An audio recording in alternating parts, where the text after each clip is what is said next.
तो बच्चों, कल के हमारे सबक का नाम होगा शिकार।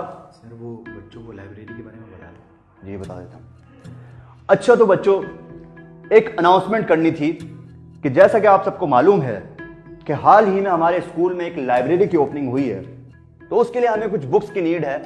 तो आप लोगों के घर में लाजमी ऐसी बुक्स होंगी जो कि नहीं पढ़ी जाती, तो आप लोग ऐसी तमाम बुक्स हमारी लाइब्रेरी में जमा करा सकते हैं ताकि वो बुक्स दोबारा पढ़ी जाएं। तो कल आप लोग बुक्स लेकर आएंगे अपने साथ? क्लास का एंड करते हैं।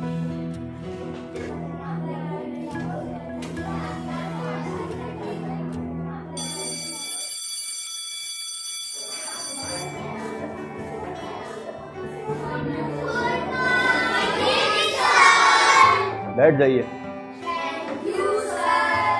अच्छा क्लास, आप लोगों को याद होगा